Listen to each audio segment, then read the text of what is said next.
የህገ መንግስትና ፌዴራሊዝም ማዕከል ህገ መንግስታዊነትና ፌዴራላዊ አስተሳሰብ የዳበረበት ማህበረሰብና ጠንካራ ሀገረ መንግስት ለመገንባት በሚደረገው ሂደት ከፍተኛ አስተዋጽኦ እንዲያበረክት ታስቦ በአዋጅ ቁጥር 1123/2011 የተቋቋመ ነው።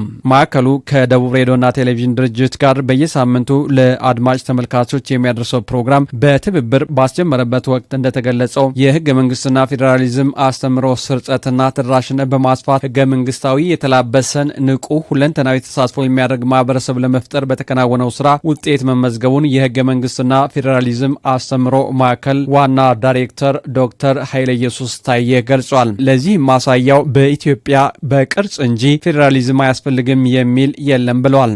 የኛ ብቻ ባይሆንም አሁን በገርማ አገሪቱ ውስጥ የፌዴራል ስርዓት አያስፈልግም ይሰው የለም። ቅርጹ ላይ ነው። እንደዚህ ቅርጹ እንደዚህ ቢሆን እንደዛ ቢሆን ነው። ህገ መንግስትም ይቀደድ የሚል የለም። አሁን ይሄ ቢሻሻል የሚለው ይሄ ለውጥ ነው። ባይዘው በራሱ ድሮኮ ህገ መንግስቱ ከተጻፈበት ቀለም ያነሰ ነው፣ አስፈላጊ ነው፣ ይቀደድ የሚል ሁሉ ሀሳብ ነበር። ፌዴራል ስርዓት አያስፈልግም፣ አፍራሽ ነው፣ አገር የሚያፈርስ የሚለው አሁን እሱ የለም። አሁን ስርዓቱ ጥሩ ነው፣ ግን ቅርጹ ይዘቱ እንዴት ክልሎች ይደራጁ ምናምን የሚል ክርክሩ ያለው እሱ ደግሞ አሁን በቀጣይ ሀገራዊ ምክክር አለ። እዛ ላይ ተዋይታ የተሻለ ነገር ነው የጋራ የሚያደርግ ነገር ይወሰዳል። ለዚህ እኛ አስተዋጽኦ ያደረግን ያለ ነው። ለሀገራዊ ምክክር አስተዋጽኦ ያደረግን ነው። ለምን ማዕከሉ ያስተምሮ ማዕከል መሆኑን የገለጹት ዶክተር ኃይለ ኢየሱስ ፌዴራሊዝምና ህገ መንግስት በተመለከተ ማህበረሰቡ የተሻለ ግንዛቤ እንዲኖረው እየተሰራ ነው። ከደቡብ ሬዲዮና ቴሌቪዥን ድርጅት ጋር በትብብር መስራት ደግሞ ስራው ይበልጥ ውጤታማ ያደርገዋል ብለዋል። ሬዲዮና ቴሌቪዥን ድርጅት ደግሞ ብዙ የኢትዮጵያ ብሔረሰቦች አድማጭ ተመልካች ያለው ድርጅት ነው እና የተለያዩ ቋንቋዎችን መስጠት አድርጎ አስተምሮን ለመስጠት እንግዲህ ተመራጩ ደቡብ ነው ማለት ነው። ደቡብ ከመጣ ሁሉን ቋንቋ ታገኛለህ። ከ50 በላይ ቋንቋዎች ላይ እንደምሰሩ እናውቃለና ስለዚህ ወደዚህ መጣት የግድ ነው።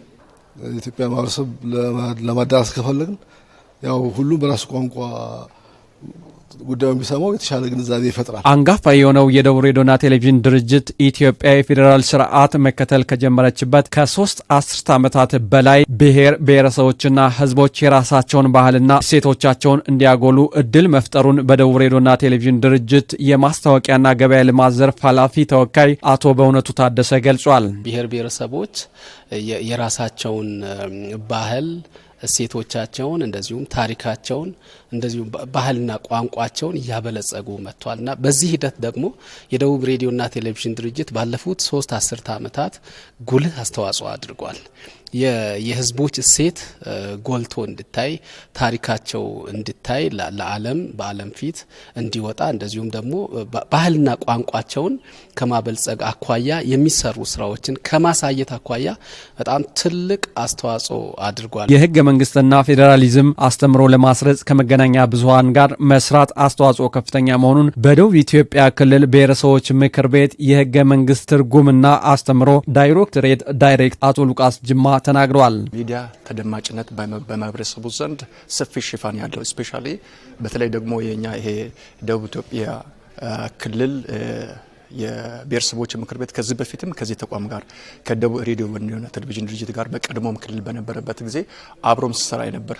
በጣም ወሳኝ ህብረተሰቡ የሚፈልገውና ከደቡብ ሬዲዮና ቴሌቪዥን ድርጅት ጋር መስራት በብዙ መልኩ ውጤታማ እንደሚያደርግም አቶ በእውነቱ ታደሰ ገልጸው በ50 ቋንቋ ለህብረተሰቡ መረጃ ተደራሽ እያደረገ የማስተማርና የማዝናናት ተልእኮን እየተወጣ ነው ብሏል።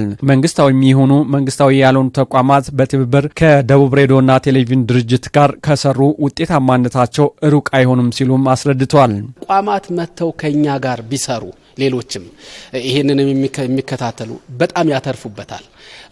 ተቋማቸውን ድርጅታቸውን ይበልጥ ውስጥ የማድረግ አንደኛው ከደቡብ ሬዲዮና ቴሌቪዥን ድርጅት ጋር መስራት ብዝሃነትን ማዕከል አድርጎ መስራት ነው። ብዙዎችን ተደራሽ ማድረግ ነው። እስከ ቀበሌ ድረስ መውረድ ነው። መደመጥ ነው። ተመልካች ማግኘት ነውና ይሄ እድል ነው። ይሄንን እድል እንዲጠቀሙ በራሴ እንደዚሁም በተቋሙ ጥሪዬን ማስተላለፍ ፈልጋለሁ።